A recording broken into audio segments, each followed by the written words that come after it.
Olá, eu sou um professor João Quadros, né? Dou aula de robótica numa escola técnica federal, mas hoje eu quero expor uma coisa, um conceito super importante para a minha vida, que simplesmente orientou minha vida a partir do momento que eu reconheci esse conceito e me tornou o que eu sou hoje, uma pessoa que crê em Jesus Cristo.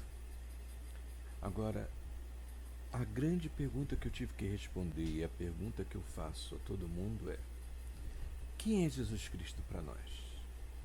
Há poucos dias tivemos Natal, nós tivemos a Páscoa. Em todos esses calendários religiosos, o centro é Jesus. Até mesmo para outras religiões há o respeito à pessoa de Jesus. Mas quem é Jesus para nós?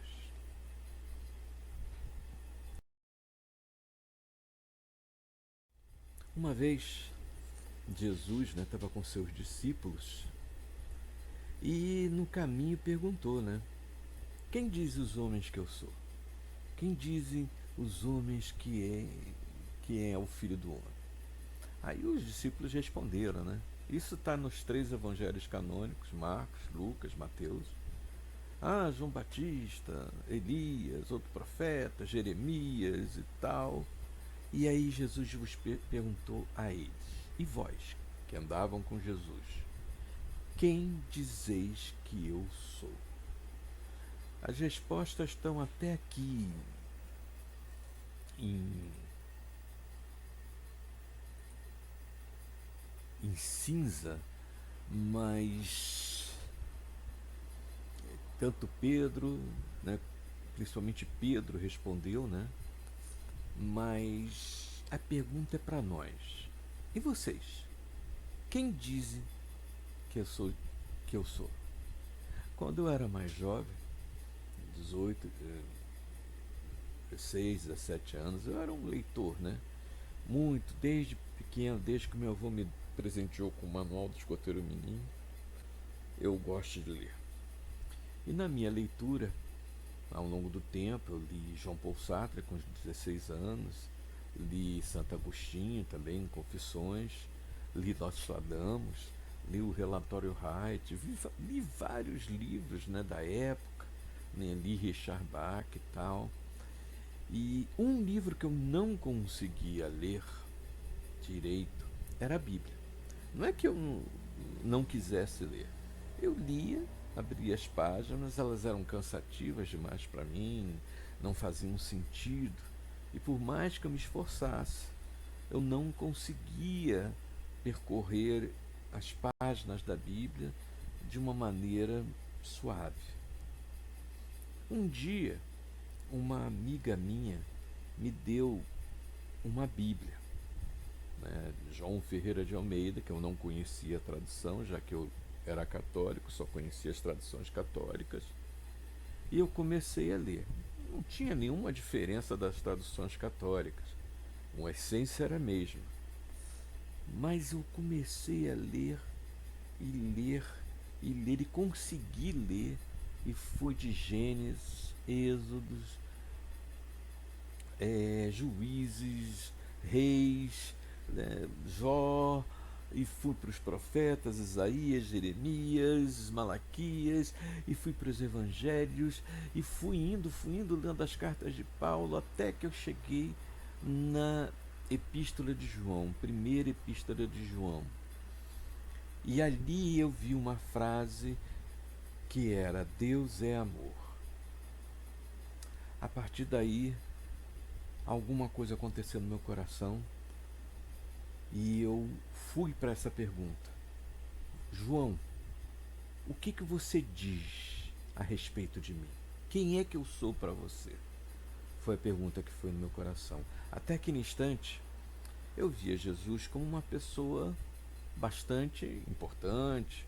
Afinal de contas, nós temos o antes de Cristo, depois de Cristo na história, por mais que tem alguns que querem desconstruir isso, mas é assim que é e não tem como mudar, o calendário é esse.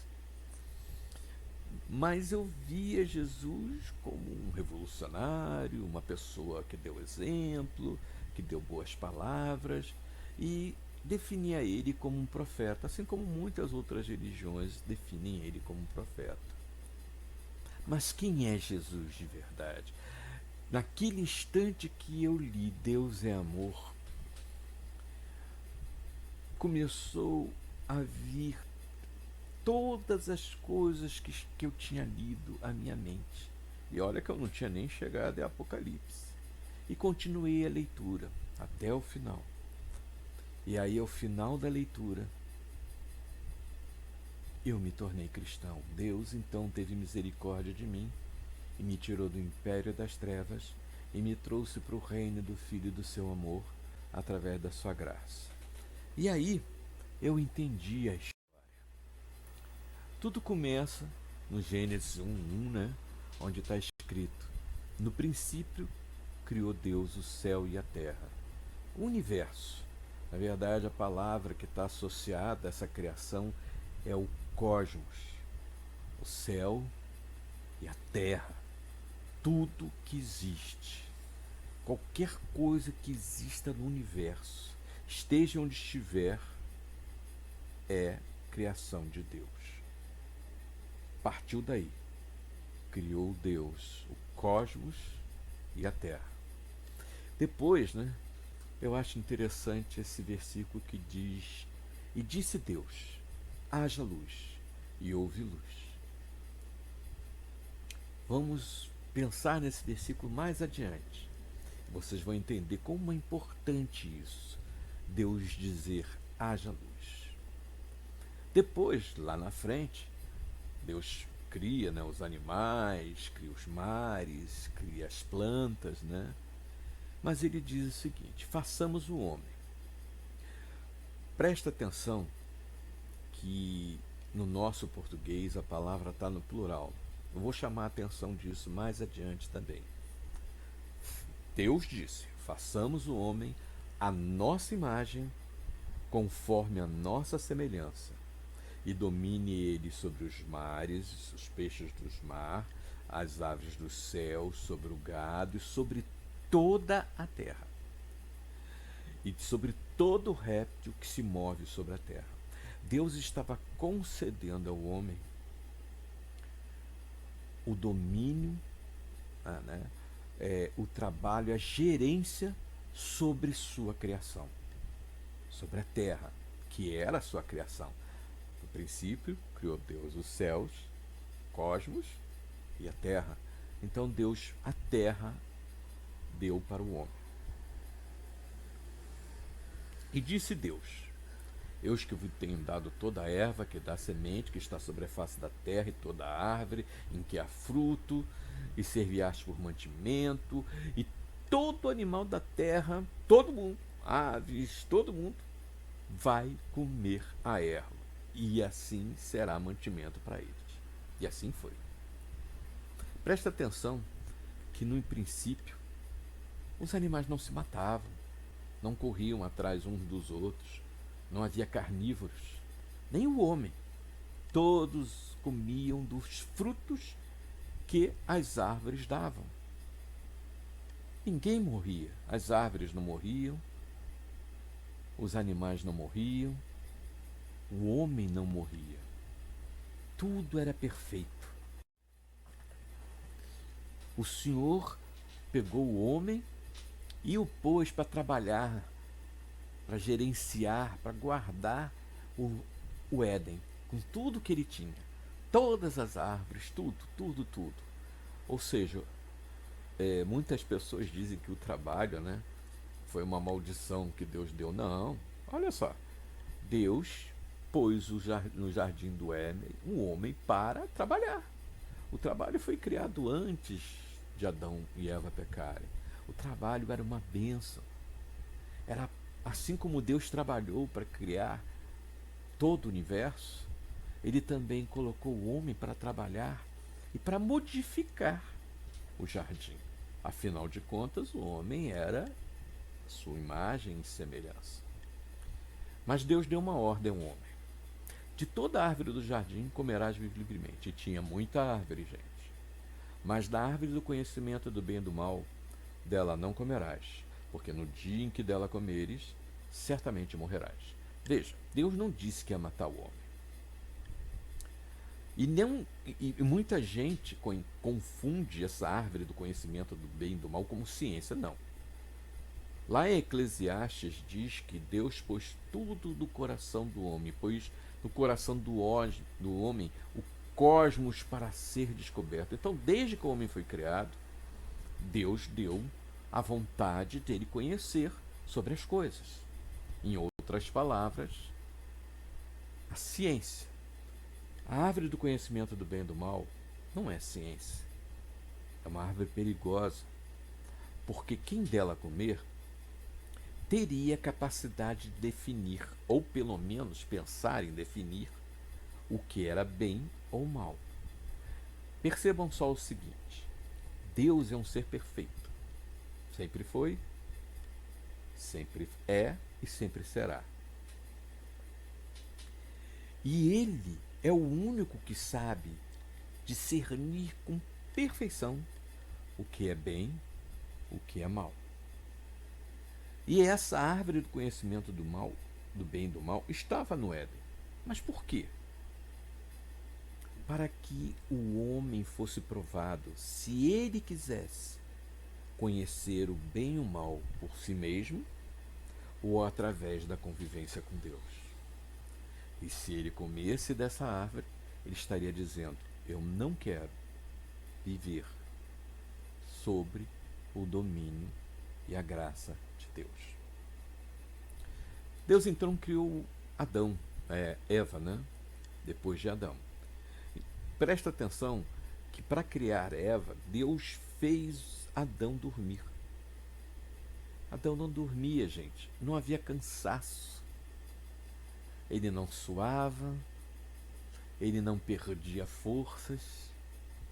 Tudo que ele comia era perfeitamente aproveitado. Ele não experimentava cansaço, de maneira tal que, para Deus criar a mulher, tirando uma costela de Adão, ele teve que fazer Adão dormir. E todos viviam livres, verdadeiramente livres, estavam nus. E não havia vergonha, não havia maldade, não havia lascívia, não havia a experiência imperfeita do bem e do mal. A árvore estava ali. E Deus tinha dado a ordem a Adão: não comerás dela. Presta atenção, a ordem era somente não comerás. Porque no dia em que comeres, você vai morrer. E aí a gente vai ver por quê. Lá estava Adão e Eva, vivendo livremente no Éden, curtindo verdadeiramente um paraíso, onde tudo lhes era dado. Eles lavravam a terra, criavam plantas novas, os animais comiam plantas, os animais eram mansos, não se agrediam, não havia um leão feroz, nem um leopardo assassino, nem uma onça maldosa, nada disso. Toda a criação estava debaixo da inocência. Aí chegou um ser que no Gênesis, né, é tratado como a serpente. Muita gente pensa, né, na serpente como mesmo uma cobra, mas a gente vai ver que ela não era bem uma cobra. A serpente era a mais astuta de todas as criaturas do campo que o Senhor tinha feito. A serpente era uma criação de Deus, e nós vamos ver quem ela era. Então essa serpente disse à mulher: não é assim que Deus disse? Não comereis de toda a árvore do jardim?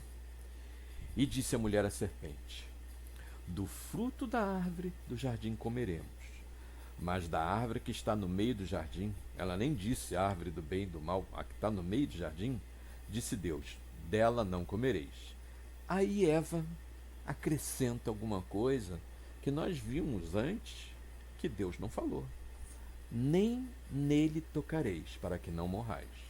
Deus não disse para não tocar. E por mais que você pense assim que poderia ser uma coisa óbvia, Deus não era de subterfúgios, nem de sutilidade. Deus nunca foi assim. Então não havia nenhuma sutileza quando Deus disse não comereis. Ele não disse não tocar. Pode tocar, não tem problema nenhum. Isso me chamou a atenção. Há muito tempo, quando eu era mais jovem, né, tinha uns 12, 13 anos, eu vi um desenho animado da Hanna-Barbera, falava sobre Gênesis, né, a criação.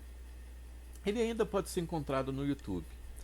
Nessa parte aí da serpente, que sempre é representada como uma cobra, e ela não era exatamente uma cobra, quando Eva fala, não tocareis, aí a serpente diz assim, toca. Aí quando Eva toca, viu, não aconteceu nada. Olha, isso não está na Bíblia, né? Isso não está na palavra. Isso foi uma licença artística de quem fez. Mas faz toda a lógica. A partir do momento que ela acrescentou isso, ela criou uma barreira que não existia. A única barreira era não comereis. Ela botou mais uma, não tocareis. Então, se ela tocasse e nada acontecesse, na cabeça dela, aquela lei de Deus talvez não tivesse tão correta, né? A serpente então disse à mulher, ora, certamente não morrereis, porque Deus sabe que no dia em que dele comerdes, se abrirão os vossos olhos e serei como Deus, sabendo bem e o mal. Na verdade, se eles comessem, eles estariam dizendo, eu não quero que Deus diga para mim o que é bem ou mal. Eu, ser humano, quero definir por mim mesmo o que é o bem e o mal. E quem é que deu essa ideia para eles? Está bem claro aqui. A serpente. E ao dar essa ideia à serpente, né, a serpente, ao dar essa ideia, criou uma condição perigosa para o homem. Porque se ele aceitasse a sugestão da serpente, ele estaria sujeito à serpente.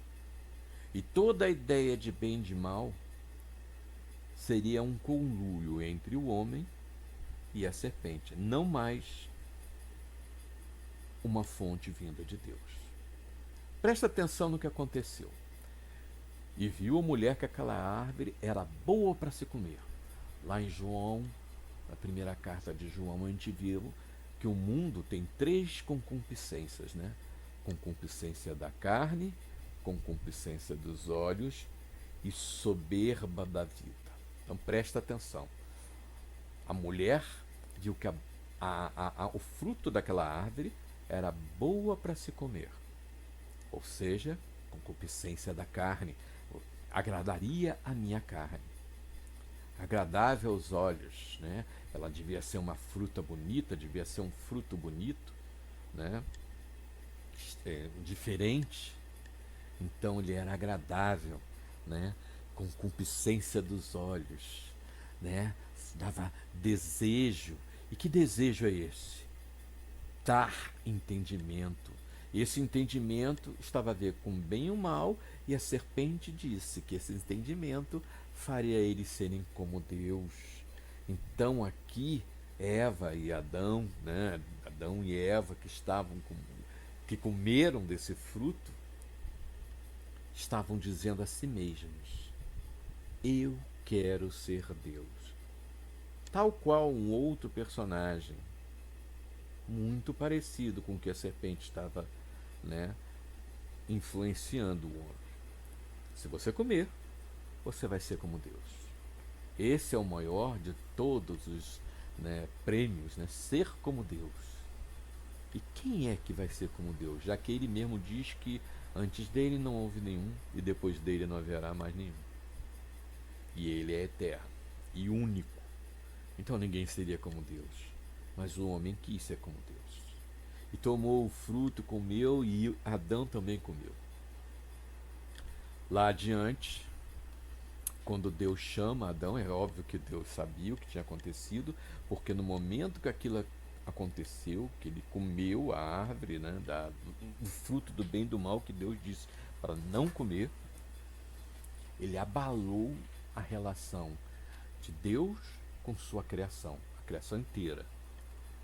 Disse Deus, Quem te mostrou que estavas nu? Até aquele instante o homem não se ligava para a nudez.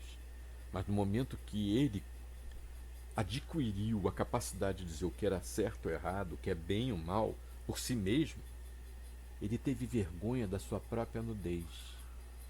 Ele considerou a nudez um mal e quis esconder essa nudez diante de Deus. Mas, na verdade, o que ele estava escondendo era a própria culpa. E Deus, então, confrontou o homem. Comeste tu da árvore que te ordenei que não comesse? E aí começa a sessão de que o homem estava perdido. Ele culpa a mulher culpa a serpente, e assim vai. Todo mundo culpando a todo mundo. Mas ninguém era culpado, ninguém admitiu que no fundo, Eva, Adão e Eva, foram tentados na concupiscência da carne, na concupiscência dos olhos, e caíram na soberba da vida também. Ou seja, eles passaram a ser do mundo e não mais estariam aptos a estarem convivendo com Deus. E Deus disse a Adão: porque deste ouvido a tua mulher e comeste da árvore que eu te ordenei, não comerás, maldita é a terra por causa de ti. O que é a terra? A criação. Toda a criação foi amaldiçoada com o ato de Adão. Pensem nisso como se fosse um grande meteoro que caísse na terra. Tamanho o efeito que isso causou na criação. Foi tão terrível que trouxe a morte para a criação. As estrelas distantes no céu morrem. Os animais passaram a ser carnívoros, a se matarem uns aos outros. O homem passou a se cansar. Com dor ele ia comer todos os dias da sua vida. Espinhos e cardos que não cresciam no jardim do Éden passaram a crescer. E você vai comer da árvore do campo, mas com o suor do teu rosto comerá o pão, até que tornes a terra, porque dela fostes tomado. Porquanto és pó, em pó te tornarás. Ou seja, o seu corpo se desgastará. Aquele corpo que não precisava dormir, que comia tudo e tudo era aproveitado, se corrompeu. Se tornou um corpo que se cansasse, que se cansaria, que se desgastaria, que suaria, que engordaria. Um corpo que passou a estar em desequilíbrio, assim como toda a criação. A criação foi amaldiçoada pela vaidade do homem. É o que diz lá em Romanos 8, 19, 22, né? Porque a ardente expectação da criatura espera a manifestação dos filhos de Deus. Essa criatura é a criação, os seres da criação, porque a criação ficou sujeita à vaidade. A gente viu aí, maldita é a terra por causa de ti. E ela não ficou sujeita à vaidade do homem por sua vontade, mas por causa do que a sujeitou. E o que sujeitou a criação a essa vaidade que a corrompe? O pecado do homem, o pecado dos nossos pais, Adão e Eva. Mas ela tem esperança. A criação foi criada por Deus e ela guarda dentro de si a esperança de que será libertada da servidão e da corrupção, assim como todos aqueles que creem no plano de salvação de Deus.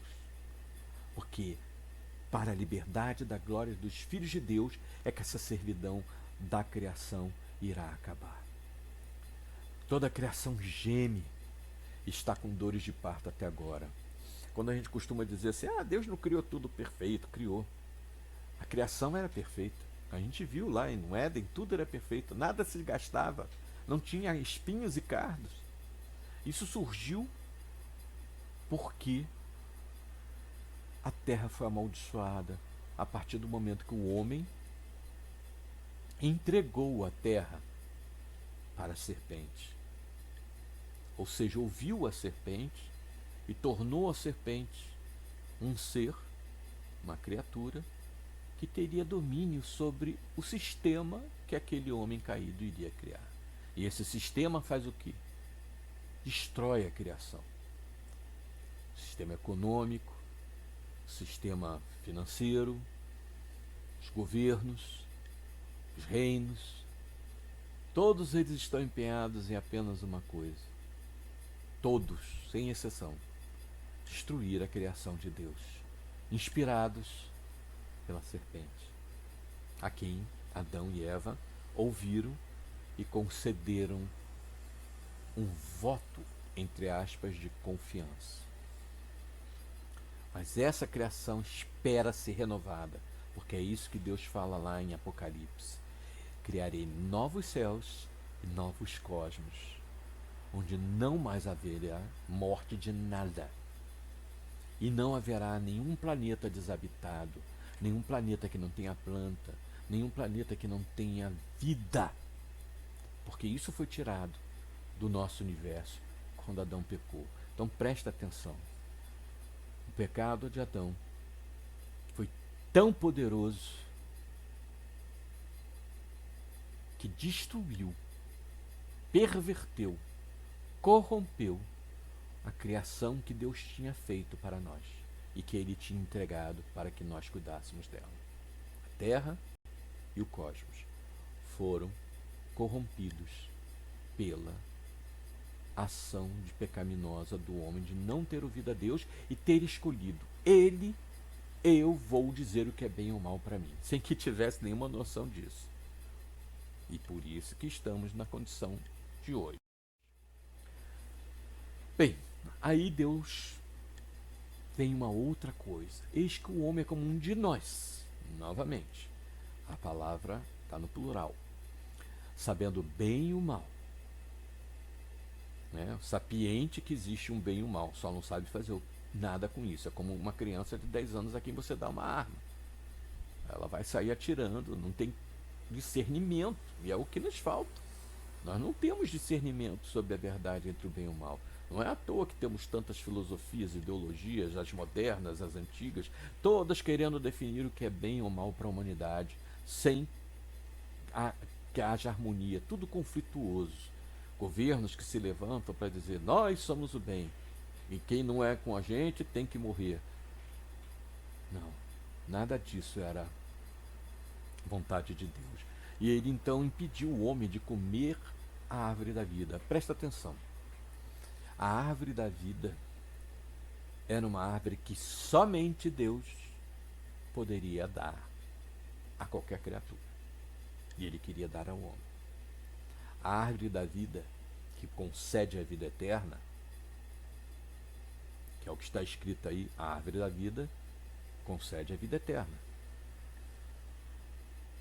É um atributo de Deus. Por isso que ele lançou fora do jardim Adão e Eva. E ele ainda falou, por inimizade entre ti, a serpente, e a mulher, a descendência da mulher. Porque é a mulher que gera os homens, que gera as mulheres, que gera as crianças.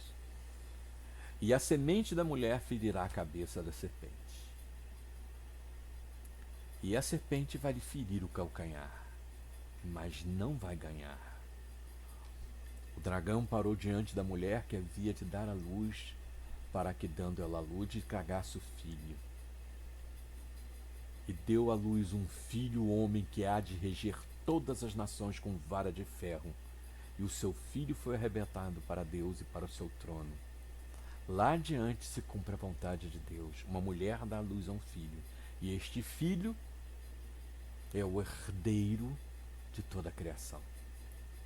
E o que aconteceu com a serpente? Foi precipitado o dragão, a antiga serpente, o diabo, a Satanás, que engana todo mundo. Ele enganou Adão e Eva. A serpente não é um animal. A serpente é o diabo. E ele foi precipitado da terra e os seus anjos foram lançados com ele. A terra se tornou moradia dos anjos demoníacos, né, dos adversários da criação de Deus, que é como o diabo se tornou, um adversário da criação de Deus. Mas o fim dele já foi determinado. Porque o filho que nasceu dessa mulher, aquele que veio da semente da mulher, que era inimigo do diabo, feriu a cabeça da mulher, da serpente, e ele até lhe feriu o calcanhar, mas este filho foi arrebatado para Deus. E graças a essa ação, né, aconteceu que havia os primeiros filhos de Adão e Eva, Caim e Abel. Né? E os dois, ouvindo as histórias dos pais, né, sobre Deus, sobre aquele que criou tudo e que os expulsou do paraíso, os dois então atentaram, né?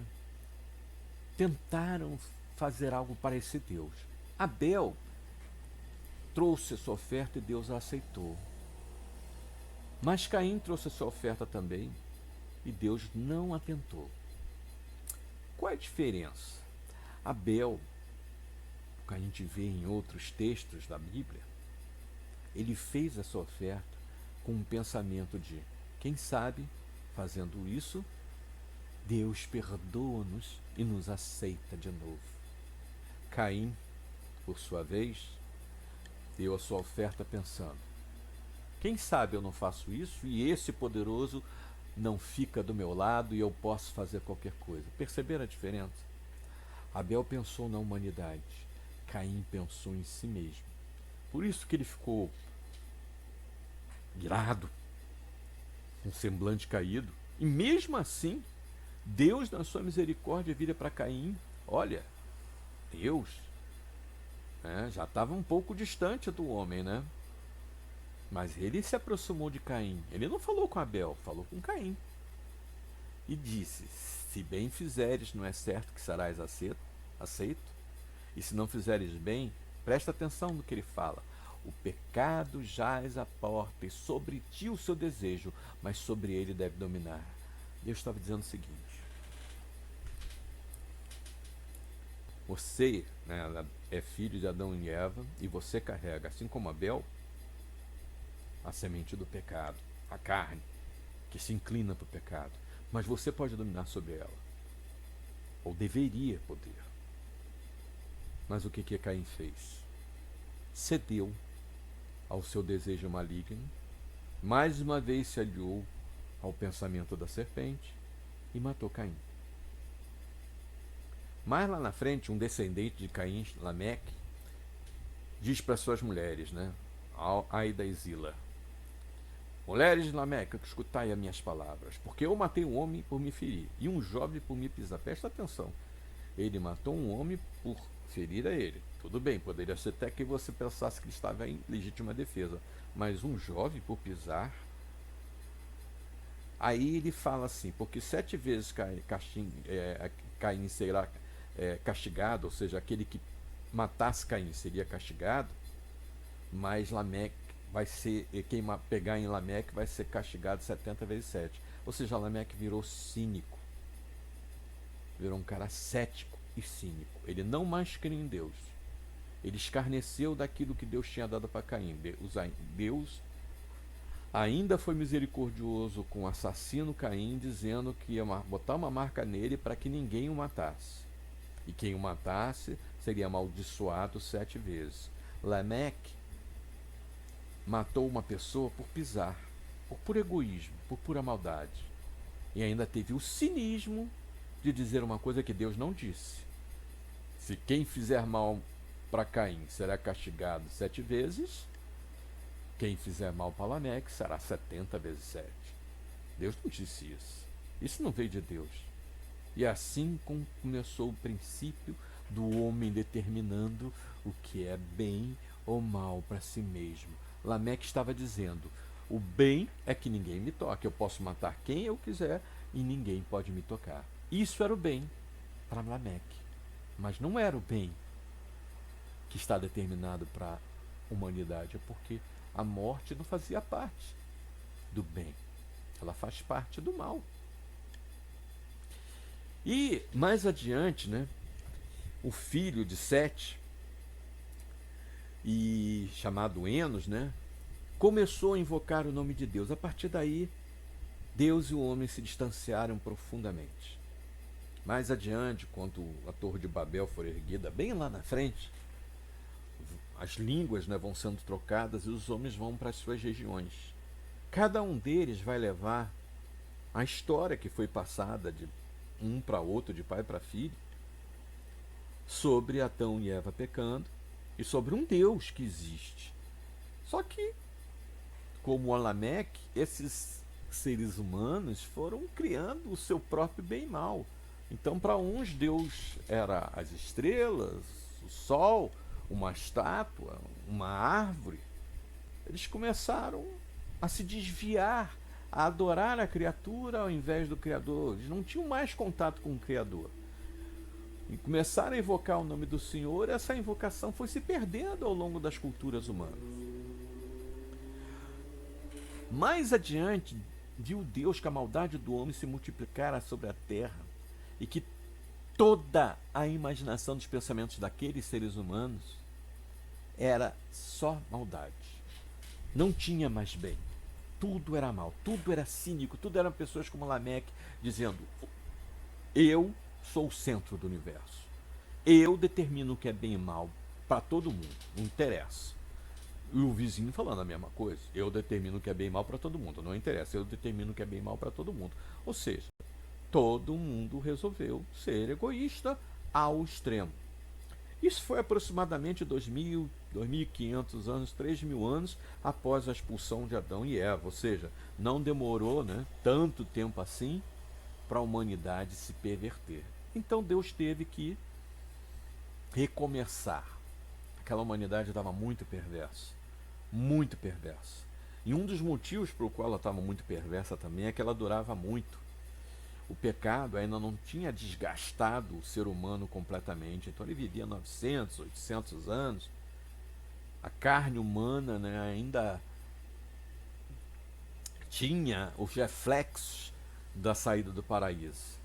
E isso, óbvio, uma pessoa má vivendo 800 anos vai reproduzir trilhões de maldade para os seus filhos, para os seus netos. Então, a maldade imperou sobre a face da terra e contaminava até a criação, até os animais. Noé era o único cara que não estava contaminado com isso. E por causa de Noé, Deus salvou Noé, a esposa dele, os filhos e as esposas dos filhos. Mandou o dilúvio. O dilúvio destruiu aquela primeira ato de criação, mas todos os animais originais estavam na arca, então a criação não foi destruída. O que foi destruído foi a maldade da criação. Ele limpou aquela criação daquela maldade excessiva e ele fez algumas coisas, né? Ele primeiro disse que não vai mais destruir a terra por causa do homem. Ótimo, então o homem não vai ter poder para destruir a terra. O negócio de que a gente vai se matar, pode ter um vírus e tal que causa esses problemas, mas e lembrando, os vírus e as bactérias são deturpações da criação originadas do pecado do homem. Deus não criou vírus e bactérias. Ele criou as bactérias do bem, que estão no nosso estômago, por exemplo. E que a perversão do homem fez? Algumas bactérias se perverteram, alguns vírus se perverteram e se tornaram malignos para a criação, não só para o homem, mas para a criação como um todo.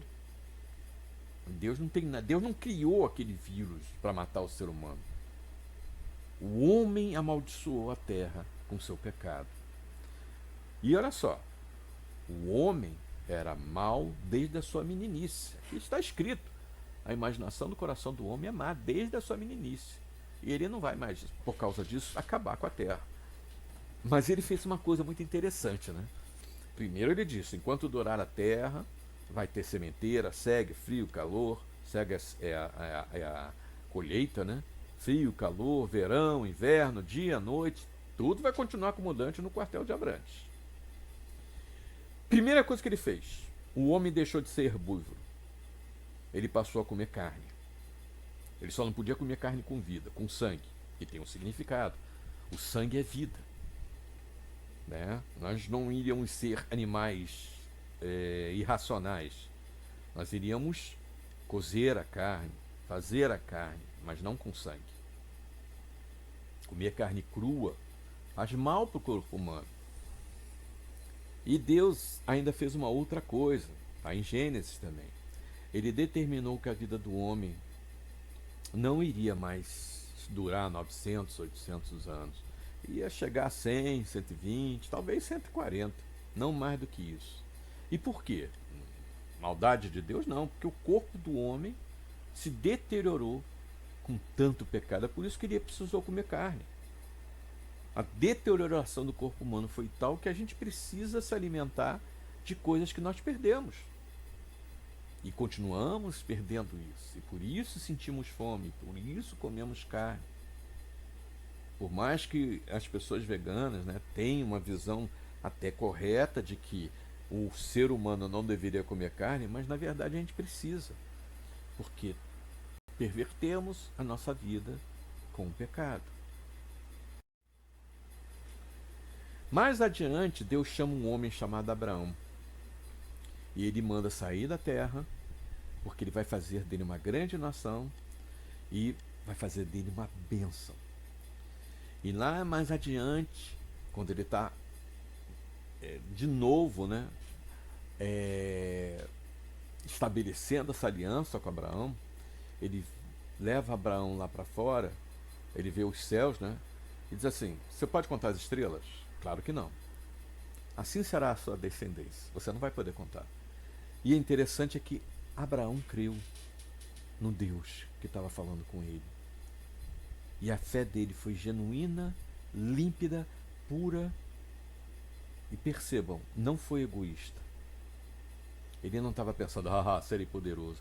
Ele estava pensando em toda a descendência que iria herdar dele as bênçãos que Deus já tinha dito que ia dar à sua descendência. E por causa disso, Deus imputou justiça no seu coração. E a partir de Abraão, Deus então criou um povo, o povo hebreu de Éder, que mais tarde veio a se tornar o povo judeu. E ele disse: olha, vou abençoar a sua herança. Você vai ser como as estrelas do céu, como a areia do mar. Tua descendência possuirá a porta dos teus inimigos. Ele não estava falando de guerra humana, não. Ele estava falando dos inimigos que desceram na terra e que odeiam a criação de Deus. E em toda a sua descendência serão benditas todas as nações da terra, porque você creu na minha voz, porque você obedeceu, porque você viu o que eu estava planejando para a raça humana. Lá adiante, vem José, Jacó, José vai para o Egito, os egípcios escravizam os judeus, então Deus chama Moisés, então, inspirado por Deus, retira o povo, né, do Egito, e quando ele está falando, quando o povo vai entrar no Jordão, na terra prometida, ele está dizendo assim, eis que lhe suscitarei, ele está falando que Deus está falando para ele, né? Olha, Deus vai lhe suscitar um profeta no meio dos seus irmãos, como tu. E eu porei minhas palavras na sua boca, e ele falará tudo o que eu lhe ordenar. Em Deuteronômio 18, sem que Moisés tivesse plena consciência, ele está dizendo, olha, vai vir uma pessoa depois de mim que vai cumprir tudo o que Deus falar integralmente. E essa pessoa vai aparecendo, esses sinais dessa pessoa vão aparecendo ao longo de outras partes da Bíblia. Isaías é o que mais fala dele. Porque um menino nos nasceu, um filho o Senhor nos deu, e um principado está sobre os seus ombros. Presta atenção no que ele chama esse menino. Maravilhoso, conselheiro, até aí são atributos humanos, né?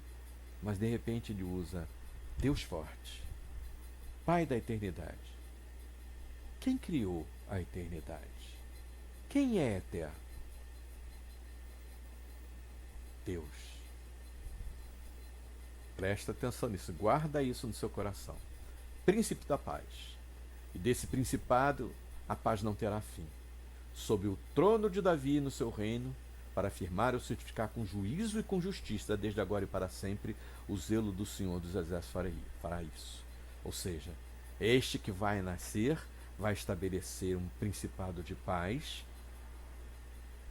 vai estabelecer para aqueles que nele creem a eternidade, não terá fim o seu reino, e ele vai ser reino perpetuamente. E ele ainda diz, o Senhor vos dará o sinal, eis que a virgem conceberá e dará uma luz, e será o nome deste a quem ele vai dar a luz, Emanuel, Deus conosco. Ou uma transliteração em aramaico, Jesus, que se chama Deus salva. Isso é Isaías. E depois ele descreve claramente a pessoa de Jesus. Quem criou na nossa pregação e a quem se manifestou o braço do Senhor? Foi subindo como renovo perante ele, como raiz da terra seca. Ele não tinha beleza, não formosura, e olhando nós para ele, não havia boa aparência, para que o desejássemos, né, com carisma humano. Ele era desprezado, rejeitado, homem de dores, trabalhador, experimentado em todo o trabalho humano. E como um de quem os homens escondiam o rosto, era desprezado, e não fizemos dele caso algum. Né? O que você pensa sobre Jesus? Mas ele tomou as nossas dores, as nossas enfermidades. Ele não está falando só de doença, não, gente. Está falando da maior de todas as enfermidades, que nos leva à morte, que é o pecado, que nos desgasta. Ele levou sobre si esta enfermidade. Foi ferido por Deus, mas foi ferido por nossas transgressões e moído por causa das nossas iniquidades. O castigo que nos traz a paz estava sobre ele, e pelas suas pisaduras fomos sarados. Todos nós estamos desgarrados, cada um seguia pelo seu caminho, mas o Senhor fez cair sobre ele toda a iniquidade. Para quê? Para que alcançássemos a paz. E aí Isaías fala uma coisa muito interessante. Ele foi oprimido e é afligido, mas não abriu a boca, como um cordeiro que é levado para o matadouro, como a ovelha muda diante dos seus tosqueadores. Assim ele não abriu a boca. A analogia com cordeiro e ovelha tem uma importância porque lá com Moisés, Deus estabeleceu uma aliança em que exigia o sacrifício de um cordeiro imaculado, sem mácula, para que o pecado das pessoas fosse perdoado. Se as pessoas se comportassem como Deus queria que elas se comportassem, bastava apenas matar um cordeiro e o pecado de todos saía perdoado e eles não pecariam mais. Essa que era a ideia. Ser perdoado e não pecar mais. Mas o que os homens fizeram? Continuaram pecando porque viram, qualquer coisa eu vou lá e mato um cordeiro, derramo sangue, derramo sangue, derramo sangue. Não era isso que Deus queria. Tanto é que mais adiante ele fala, vocês são sanguinários, eu não quero sangue de todos, bodes, vacas, ovelhas, eu quero arrependimento. E aí ele está falando, eu vou dar o cordeiro definitivo, o cordeiro que vai fazer com que todo mundo consiga paz entre eu e os seres humanos, porque o que faz separação entre Deus e os homens é o nosso pecado. Bem, vários profetas profetizaram sobre Jesus, sobre aquele que vinha, sobre aquele que seria, e então começou a preparação do caminho. Um dia, Maria recebe um anjo que diz assim, Maria, não temas, porque achaste graça diante de Deus, e eis que do teu ventre conceberás e dar à luz um filho, e por-lhe-á o nome de Jesus, Deus salva. Esse será grande, será chamado Filho do Altíssimo, e o Senhor Deus lhe dará o trono de Davi seu pai. e reinará eternamente na casa de Jacó, e o seu reino não terá fim. Presta atenção que o anjo falou para Maria palavras que já foram ditas desde Abraão, que o reino que viria não teria fim. José ficou preocupado porque Maria se viu grávida, Deus, né, se transformou num feto fecundado e entrou em Maria, se colocou no ventre de Maria como um feto fecundado para dali crescer como qualquer um de nós cresceu na barriga da nossa mãe, né, sendo alimentado pelo cordão umbilical. Não tinha o DNA nem de Maria nem de José, tinha um DNA de Deus, mas era homem, totalmente homem. Era dependente totalmente de Maria, do corpo de Maria, do que ela comia. José ficou preocupado, mas olha o que o anjo falou para José.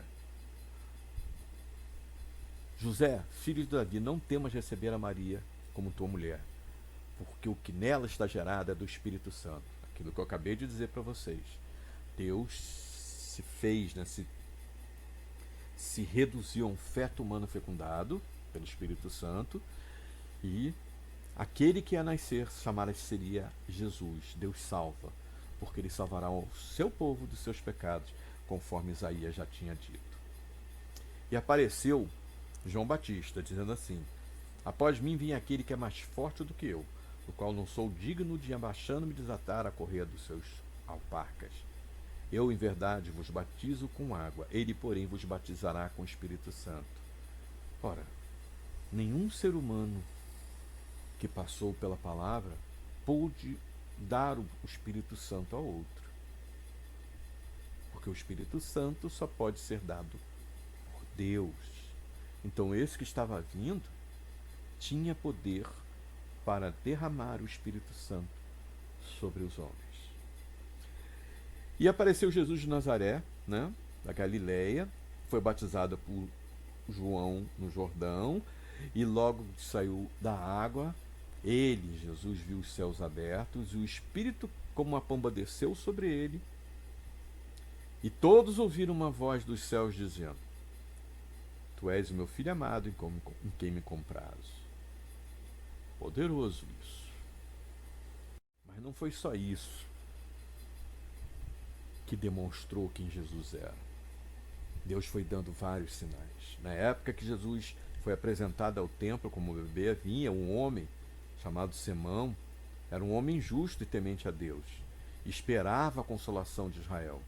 O Espírito Santo estava sobre ele, porque o Espírito Santo, antes de Jesus, né, antes de Jesus morrer e ressuscitar, ele caía sobre alguns seres humanos, mas era temporário, porque o pecado do ser humano não conseguia fazer o Espírito Santo cair perpetuamente. A pessoa tinha que realmente andar dentro dos trilhos, porque saía fora, o Espírito Santo ia embora.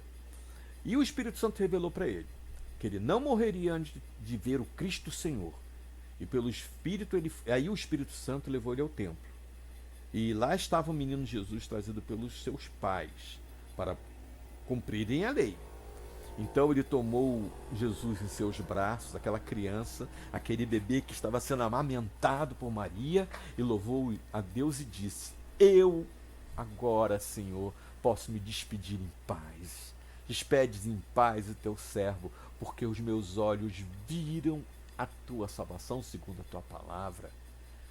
O Espírito Santo nele fez ele profetizar que aquele que estava ali nos braços de Maria, sendo amamentado por ela, comendo o que dela vinha, era Deus forte, príncipe da paz, aquele que nasceu da Virgem, aquele que nasceu de uma que não conhecia o homem antes de Jesus nascer.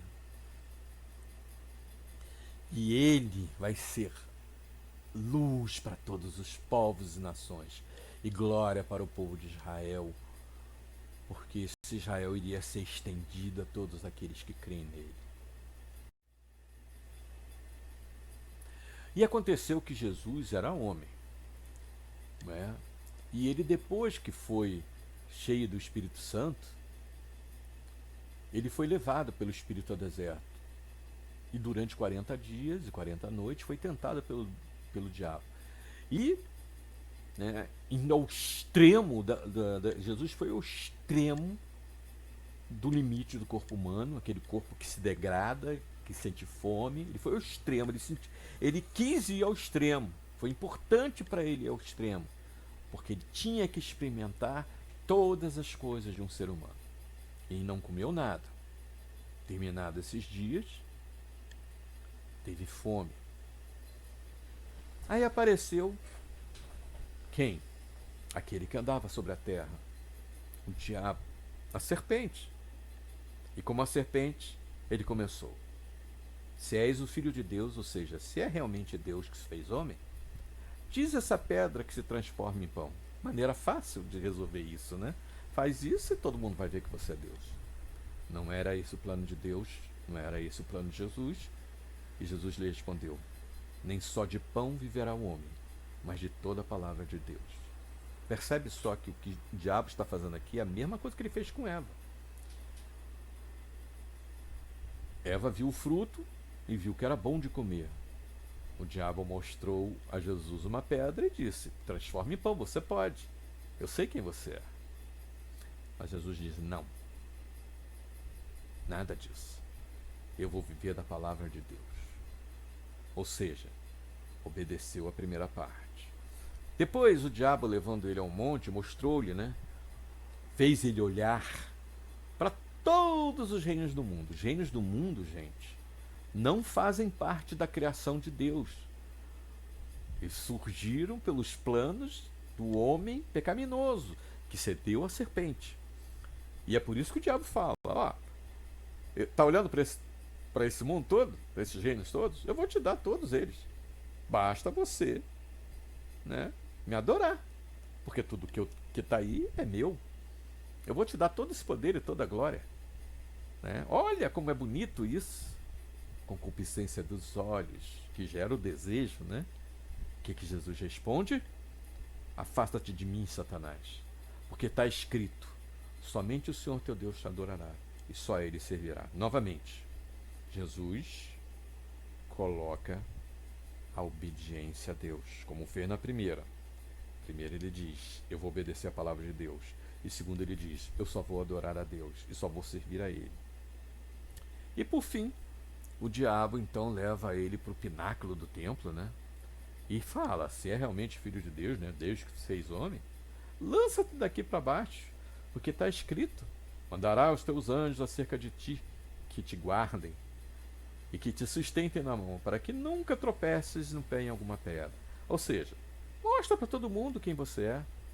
É fácil. Se todo mundo vê que você é Deus, todos vão crer em você, não é? Seja Deus nessa terra. Ceda a esse impulso que todo homem tem de querer ser Deus. Eu dei esse impulso para eles e estou dando para você. E aí Jesus diz: não tentarás o Senhor teu Deus. Novamente, eu não vou tentar a Deus, eu vou ser submisso a Deus. Enquanto homem, não usarei de nenhum atributo divino, porque o meu propósito é ser o Salvador, é quebrar o jugo do diabo e da morte para sempre. Jesus sobreviveu à concupiscência da carne, concupiscência dos olhos e à soberba da vida. Ele conseguiu vencer todas essas tentações. E é óbvio que acabou, o diabo foi embora e depois foi perturbar ele mais adiante, mas já não tinha mais problema. Adão, primeiro Adão, cedeu ao diabo. Cedeu a concupiscência da carne, cedeu tudo. Concupiscência dos olhos e a soberba da vida. O segundo Adão, Jesus, não cedeu. Presta atenção. Por isso que Jesus foi 40 dias no deserto, porque ele chegou ao extremo do ser humano. Ali ele não tinha nada de Deus, ele era ser humano.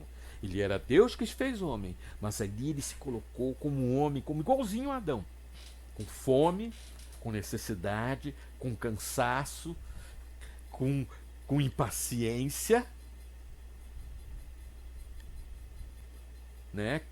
Natural em todos os seres humanos, mas ele não cedeu a nenhuma dessas tentações. Ele vai viver da palavra de Deus. Ele vai viver adorando e servindo a Deus. E ele não vai tentar a Deus sobre nenhuma hipótese. Não vai fazer nada que represente uma tentação a Deus. Jesus venceu o diabo, venceu a tentação, mas ele tinha ainda que cumprir um outro propósito.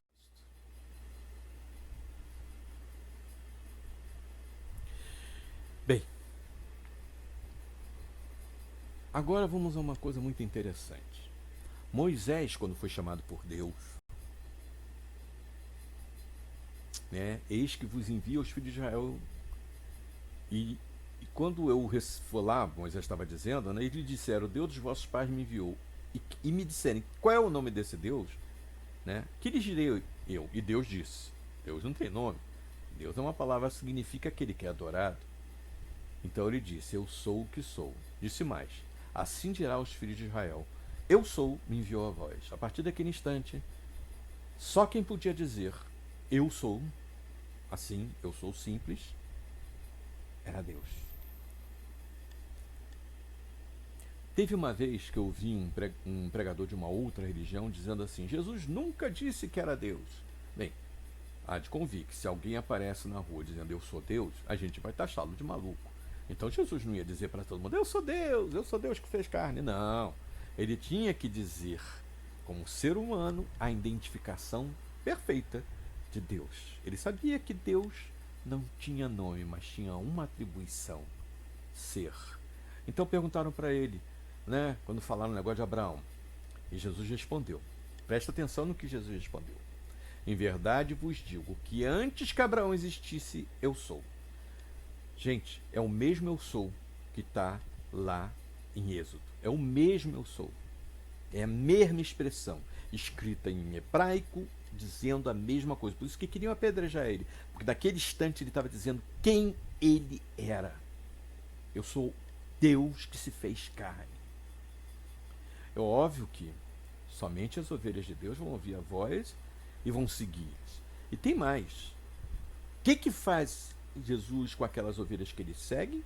Dou-lhes a vida eterna. Quem é que tinha o poder de dar o fruto da vida eterna lá no início, em Gênesis? Quem é que tem esse poder?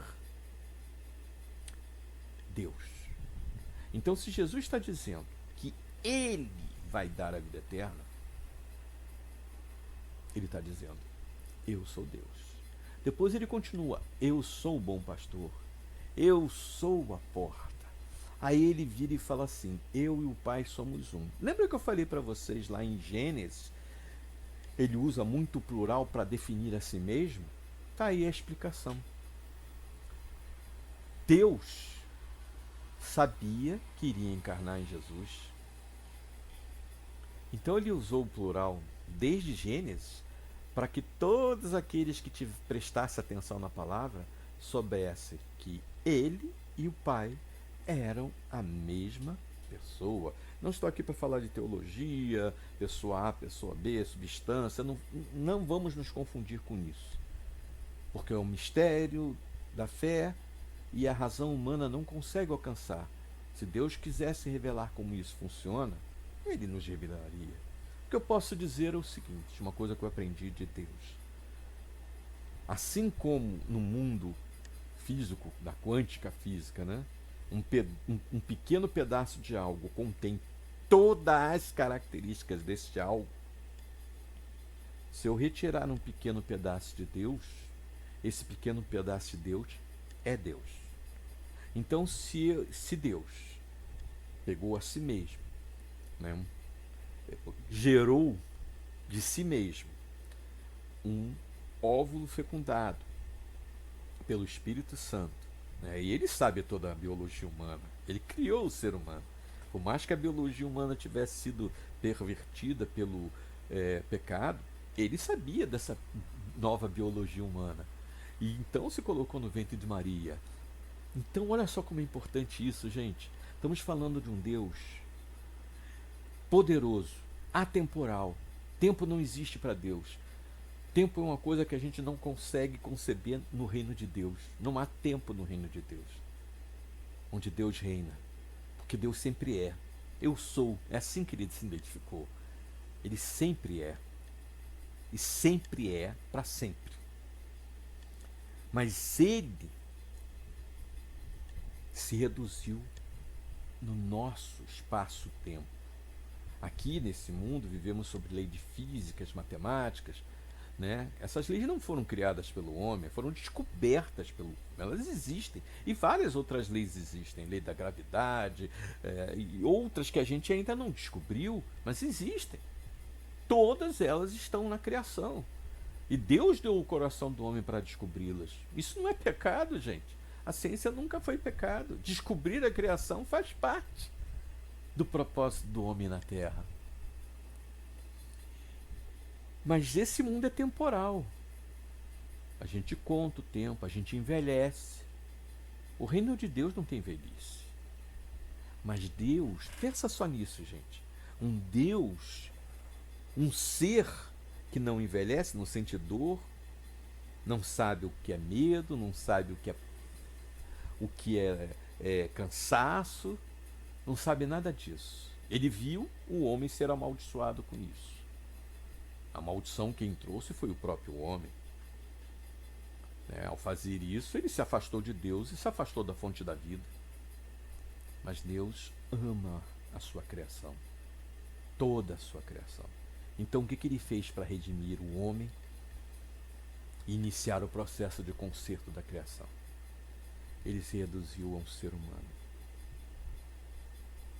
Se reduziu a um homem. Totalmente. Nasceu como um bebê.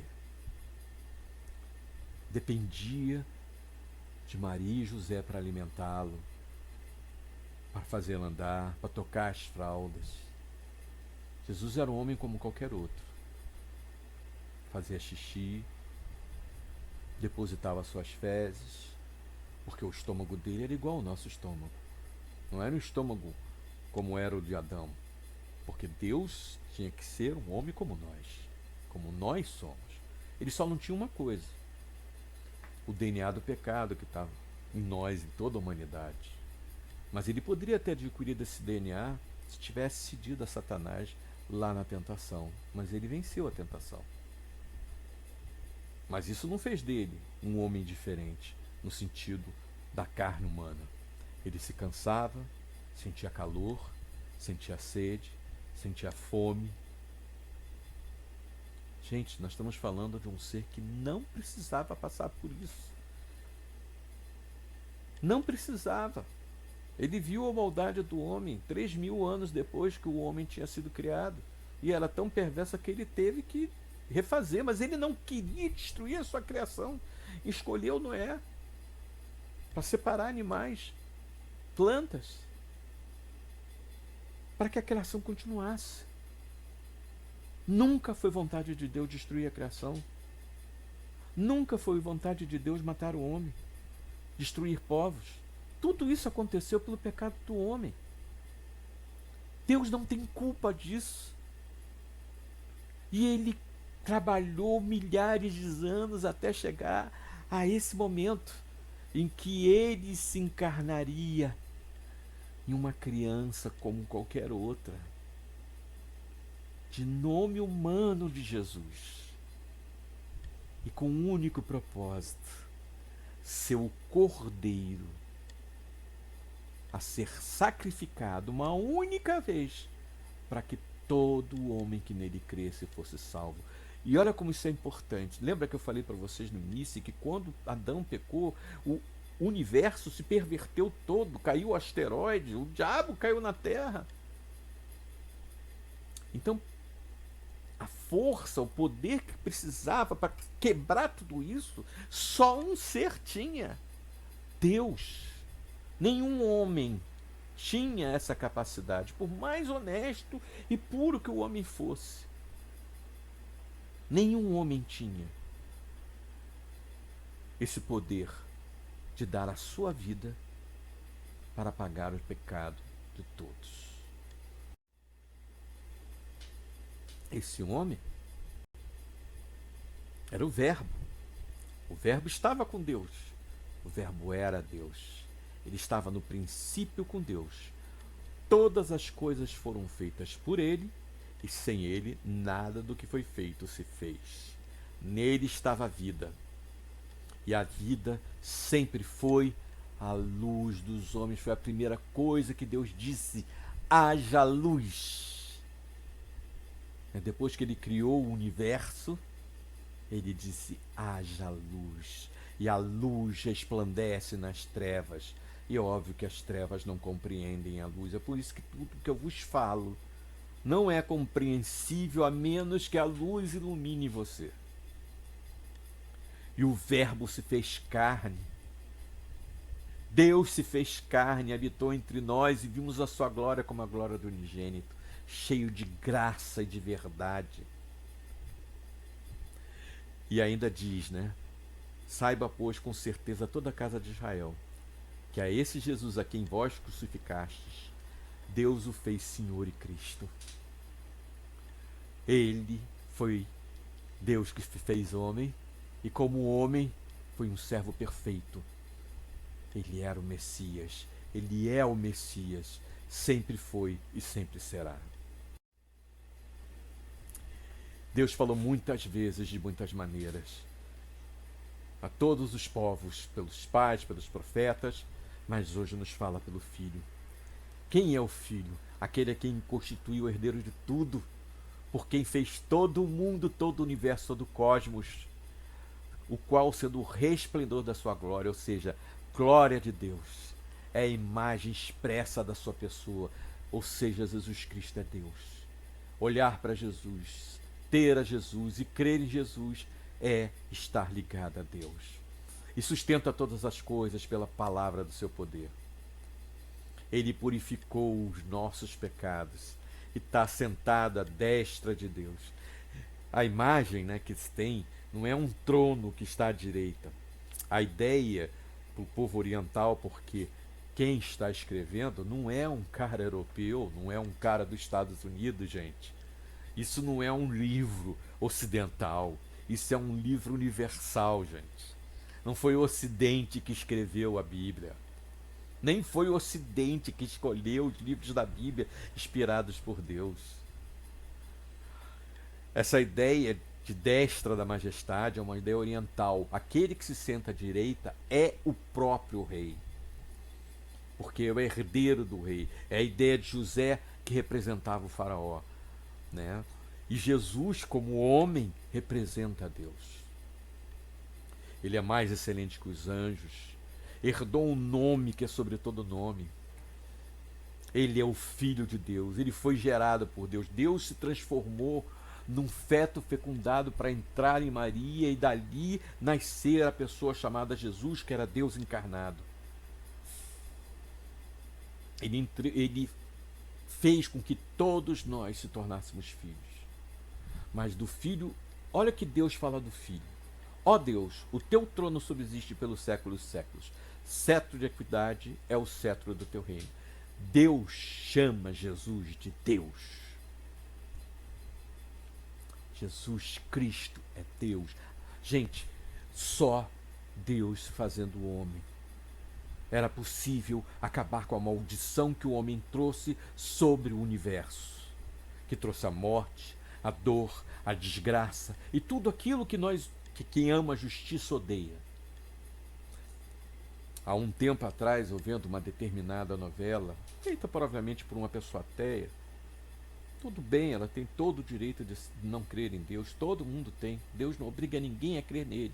Sempre foi assim, sempre será. Quem creu nele, sempre creu de espontânea vontade. Ele nunca forçou ninguém, como nunca me forçou a crer nele. Ao contrário, foi a misericórdia dele, foi o amor dele que fez essa fé entrar em meu coração. Ele não me obrigou, ele só me mostrou. E eu a aceitei. E é por isso que eu estou transmitindo essa palavra para vocês. Uma vez essa pessoa, né, nessa novela, falou assim, vendo desgraças num país da África, Eu me pergunto onde está Deus. Eu responderia para ele: está agora com você. Mais que você seja ateu, porque é você, ser humano, que é a mão de Deus. Nós é que somos a mão de Deus sobre essa terra. Nós é que fomos instituídos para fazer a bondade, para levar a paz, porque o reino de Deus é justiça, paz, alegria no Espírito Santo. Justiça, porque nós levaremos justiça a esses desvalidos que são vítimas da maldade humana, são vítimas do pecado de Adão, que faz tsunamis, terremotos e vulcões explodirem até hoje, porque criou uma entropia no universo. E nós somos a mão de Deus para levar a bondade, o amor, a misericórdia desse Senhor para essas pessoas. Então eu diria para esse ateu: você é a mão de Deus. É por isso, onde Deus está, está agora em você, que vai ajudar essas pessoas. Ele levaria um susto, né? Eu sou ateu, como é que Deus pode estar em mim? E no final das contas, Deus estaria nele. Então, gente, vamos ter em nós o mesmo sentimento que houve em Cristo. Não sejamos arrogantes, porque Deus, quando estava em Jesus, né, Jesus sendo Deus, não em nenhum momento ele quis ser Deus, ou atuou como Deus. Ele tomou a forma de servo e fez-se semelhante a nós, sentiu tudo, cansaço, dor de barriga, suor, dor de dente, tudo ele sentiu. Humilhou-se a si mesmo e foi obediente à morte de cruz. E não é à toa que este, que é o nosso irmão primogênito, unigênito de Deus, porque nós somos adotados, Jesus é gerado. E por causa de Jesus nós somos adotados. E ele tem um nome, o nome é bem claro: Jesus, Ben Adonai, Jesus Ben Yosef, Jesus Cristo.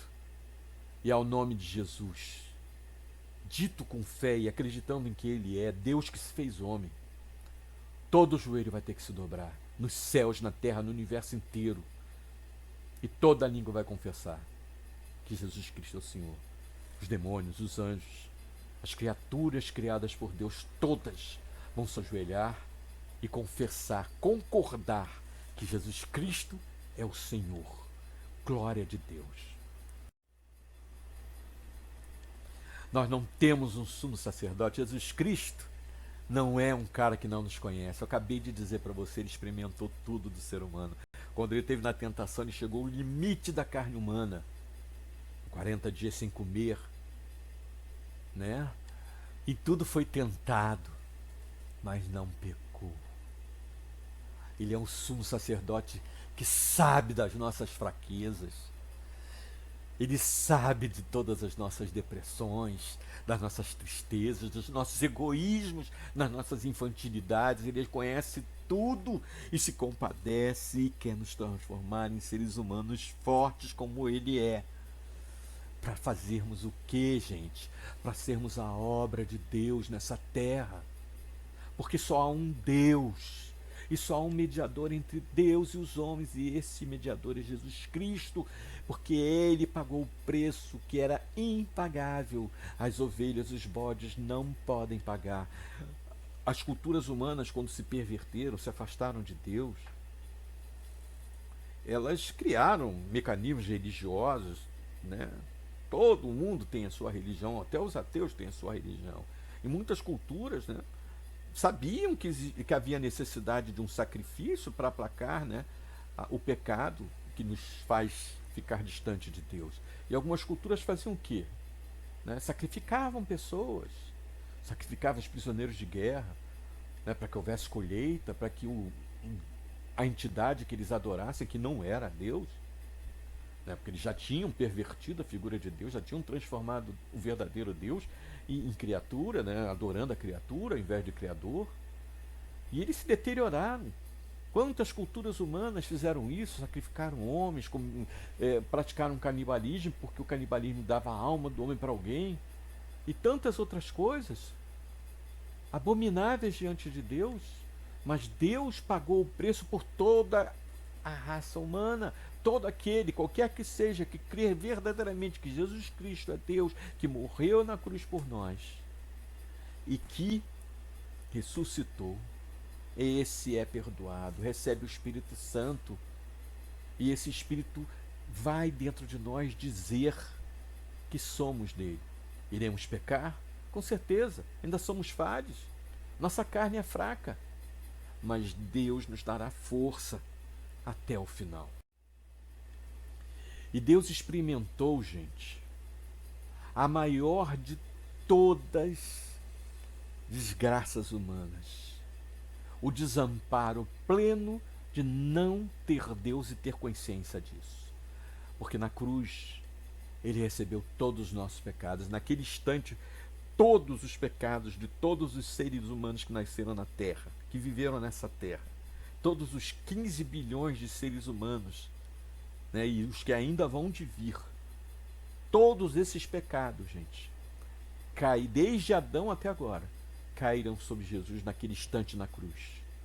E ele então clama, Eli, lama sabachthani, Deus meu, por que me desamparaste? Ele sentiu, gente, o desamparo que você que não tem Deus sente. Você que só tem uma religião e está afastada, não consegue, muda de religião como se mudasse de camisa, porque está tentando encontrar alguma coisa. Ele sentiu esse desamparo, gente. Ele sabe o que é esse desamparo. E quando ele morreu, ele falou o quê? Está consumado. A vitória sobre a morte, a vitória sobre o diabo, a vitória sobre o pecado. Está consumado. Iniciou-se o relógio para a nova criação, para a redenção de toda a criação. Toda a criação, todos os animais, todas as plantas, toda a terra, todas as estrelas, todos os planetas. O universo infindável será redimido quando Deus voltar para criar os novos céus, novas terras, ressuscitar os mortos, aqueles que vão estar com ele para a vida eterna, e aqueles que não quiseram crer nele por livre e espontânea vontade, que vão viver no seu espaço, que é ruim e chama-se morte eterna.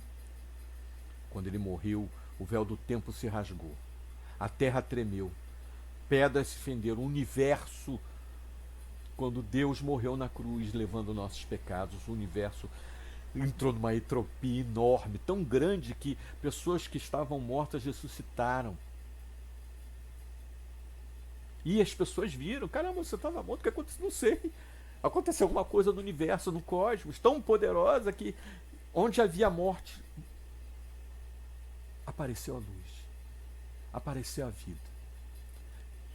E o centurião, e aqueles que com ele guardavam Jesus, vendo tudo aquilo, esses caras que serviam a Júpiter, Vênus, Afrodite, Apolo, eles eram romanos.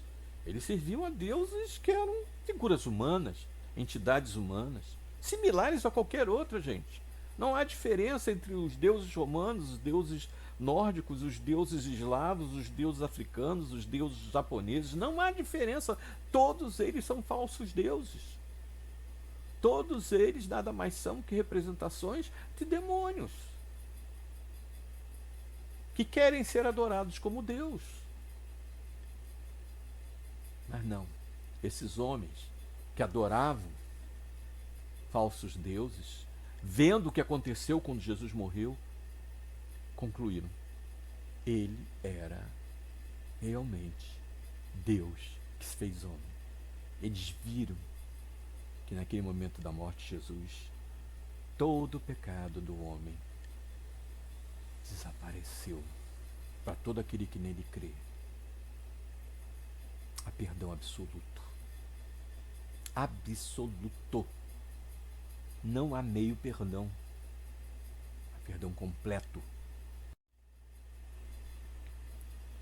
E Jesus ressuscitou. Jesus não está mais aqui quando as mulheres foram lá ver o sepulcro. Ele já ressuscitou. Vede onde o lugar onde o Senhor jazia. Aí Tomé duvidou e Jesus mostrou-lhe as mãos, corpo glorificado, mas ele deixou ali aquelas mãos para provar. O corpo atravessava paredes, saía de Emaús para Jerusalém como um raio. E esse corpo não pertencia mais ao nosso universo, a física dele já não tinha mais nada a ver com nós. Então ele foi e ascendeu aos céus, de onde virá novamente para julgar, por fim, a humanidade e consertar, reformar, reconstruir e não desconstruir. É uma palavra muito usada hoje em dia. Deus não desconstrói, Deus reconstrói, Deus constrói de novo, Deus constrói novo, dá uma nova vida. E ele disse para a gente: é-me dado todo o poder no céu e na terra. Portanto, ide e fazer discípulos em todas as nações, batizando em nome do Pai, do Filho e do Espírito Santo, ensinando a guardar todas as coisas que eu vou ter mandado. E eis que estou convosco todos os dias até a consumação dos séculos. Amém. Ele está agora conosco. Ele está agora, quando eu estou falando, Ele está agora com você que está ouvindo. Ele não vai nos abandonar. Nunca. Lembra que eu falei, haja luz? Quando Deus falou, haja luz, então, Deus é luz, nele não há trevas. Quem é mentiroso? Aquele que nega que Jesus é o Cristo, que Jesus é o Pai, que Jesus é Deus que se fez homem. Esse é o anticristo, que nega o Pai e o Filho. Qualquer que nega o Filho, gente, qualquer religião, qualquer ideologia que diga, que negue que Jesus Cristo é Deus que fez homem, essa não tem o Pai, não pertence, é do mundo, não pertence a Deus. Mas quem concorda que o Filho é o Pai, também tem o Pai. Quem concorda que o Filho vem em carne, quem concorda, né, no nome do Filho de Jesus, Filho Jesus Cristo, esse tem o Pai. A gente tem que permanecer o que desde o princípio a gente ouviu. O Filho e o Pai são um. Esta é a promessa que Ele nos fez, a vida eterna. Jesus Cristo dá a vida eterna porque só Deus nos dá a vida eterna e só Ele é Deus. E Ele é o nosso advogado perante Deus, perante o Pai. Porque Ele compreende os nossos pecados.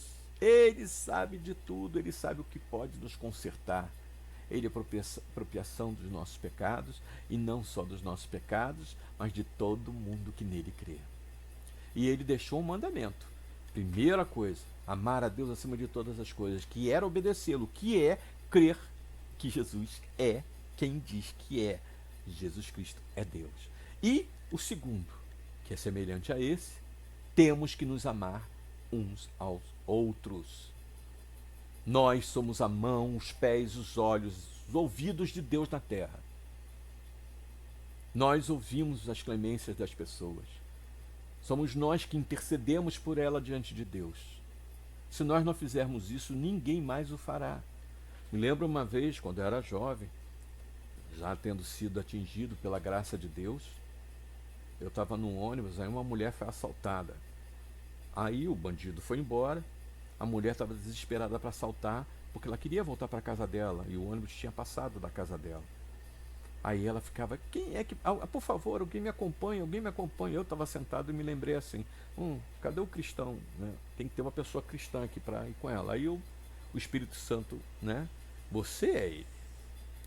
Aí eu me levantei, desci com ela, num ponto que não era o meu, estava bem longe da minha casa, acompanhei ela até em casa, orei por ela, pedi que Deus abençoasse, desse consolo. A mãe dela chegou, eu falei tudo o que ocorreu. Aí a mãe abraçou a filha, levou embora, e gente, eu tive que voltar em condições ruins para minha casa, porque eu não tinha mais dinheiro para pagar ônibus. E daí? Não interessa. Talvez você fique assim, mas Deus devia ter feito algum milagre. Não. Eu tinha que fazer o milagre. O milagre era eu descer com ela e levá-la até a casa em segurança, porque ela estava aflita e ela precisava de Deus, e eu naquele momento era o representante de Deus na terra. Ninguém, a não ser quem tem Jesus no coração, pode fazer isso de puro coração. Todo aquele que confessa que Jesus Cristo é Deus e vem em carne é de Deus. Quem não confessa isso, não adianta, gente. Pode ser o cara mais bonzinho do universo, não é de Deus. Não há luz. Ele está em trevas. Por mais que pareça luz. Afinal de contas, o nosso adversário, o adversário da criação de Deus, se disfarça de anjo de luz, mas não há nele luz, só há trevas. Muito se fala sobre a religião perfeita, né? Eu gosto de dizer sempre que eu sou cristão. Quando me perguntam qual a linha cristã que eu digo, eu sigo a linha protestante. Já fui católico. E como católico, Deus me atingiu como católico. Eu não saí da igreja católica por causa do protestantismo, por causa de pregação protestante. Eu saí porque na igreja que eu frequentava, as pessoas não gostavam muito que eu falasse de Jesus. Então eu tive que ir atrás de um grupo que falasse de Jesus como eu falava, Senhor e Deus. Não tenho, não tenho raiva daquele povo, não. Era deles. Eu apenas orei e uma senhora mesmo da igreja me aconselhou a procurar uma igreja dita evangélica na época, né? Uma igreja de crente. Talvez lá aquilo que eu estava crendo fosse mais encaixado. Mas olha, gente, eu conheço todas as linhas teológicas cristãs, né? A católica, a ortodoxa, a protestante em muitas das suas manifestações, a nestoriana, que também existem cristãos nestorianos na Índia, na China, existem cristãos no Iraque, cristãos na Etiópia, os coptas, né, que foi a primeira nação que aceitou Jesus como Senhor, antes de Roma, bem antes de Roma, isso é pouco dito na história. Então, eu conheço várias, e eu sei, a religião cristã é apenas isso, uma religião, e para ela ser uma religião cristã de verdade, ela tem que estar nessas condições aqui, ó. Visitar os órfãos e as viúvas nas suas tribulações e guardar-se da corrupção do mundo. O que é a corrupção do mundo? Desejo de poder, desejo de querer ser o que a gente não é. A gente fica dizendo de nação cristã, gente, esquece isso, não existe nação cristã. O reino de Deus está dentro de vós, e o reino de Deus é justiça, paz e alegria no Espírito Santo. Esse é o reino de Deus, e o reino de Deus não se limita com fronteiras humanas. Quando estamos na ceia do Senhor, pense nisso, você está se unindo a todos os cristãos verdadeiros que estão ao redor do mundo. Uma vez eu viajei para o exterior, para a Inglaterra, e tive a honra de fazer a ceia com irmãos ingleses, numa igreja anglicana. Gente, isso foi maravilhoso para mim. Eu me senti unido ao corpo de Cristo inteiro, aos nestorianos da Índia e da China, aos mauronitas da Síria, aos Zads do Iraque, aos coptas do Egito e da Etiópia, aos cristãos da Nigéria que são perseguidos, aos nossos irmãos cristãos da África do Sul que são perseguidos, a tantos irmãos cristãos que estão no mundo, que muitos deles do Afeganistão, né, onde muitos cristãos tiveram que ser trazidos para o nosso país, porque lá eles não podem fazer a ceia e é segredo, eles fazem família. Então a ceia é isso, é nos unirmos. Para quê? Para sermos essa igreja, para cuidarmos daqueles que estão desvalidos nas suas tribulações e nos guardarmos da corrupção do mundo, que não tem nada a ver com vida sexual. A gente foca muito nisso. A corrupção do mundo é muito maior do que isso. É o poder humano, é a ganância, é o que nos faz ficar com coisas para nós e desprezar o irmão que está precisando. Deus nunca foi contra a riqueza, Ele é contra o amor ao dinheiro. Se nós amamos o dinheiro, falta-nos a caridade e a religião pura e imaculada de Deus. Temos que amar ao próximo, gente. E o dinheiro nada mais é que um instrumento de serviço para ajudar o próximo. Deus nos dá, Deus nos sustenta, Deus até às vezes nos ajuda com as nossas idiotices, porque Ele sabe como nós somos, mas Ele pede só uma coisa: compartilhe com aquele que precisa. Não deixe de compartilhar com aquele que precisa. Essa verdadeira religião, e só pode estar no coração daquele que ama a Deus, e só pode estar no coração daquele que crê que Jesus Cristo é o Senhor É Deus que se fez carne, que morreu por nós e ressuscitou ao terceiro dia para dizer que a morte não vai nos vencer. E a última coisa que ele nos diz é: salvai alguns com temor, arrebatando-os do fogo. É o que ele quer que a gente faça, gente. Que sejamos luz. Se ele é luz, temos que ser luz. Temos que odiar até a nossa túnica manchada de carne. Temos que abrir mão, muitas vezes, do nosso desejo para ajudar o outro. Temos que, às vezes, ir atrás daquela pessoa que nós fizemos mal e temos que pedir perdão a ela, dizer: me perdoe, eu roubei alguma coisa de você que eu não posso devolver, então eu só posso orar para que Deus te devolva. Perdoar aqueles que nos ofenderam. Para quê? E por quê? Porque esse Deus é poderoso para nos guardar de tropeçar e nos leva a tudo isso em paz, alegria e justiça. Ao Deus que é poderoso para nos guardar e nos apresentar santos e irrepreensíveis com alegria perante a sua glória. Ao único Deus Salvador, sábio Senhor, por meio de Cristo Senhor, nosso Deus, seja glória, majestade, domínio e poder, hoje, agora e para todos sempre. Amém.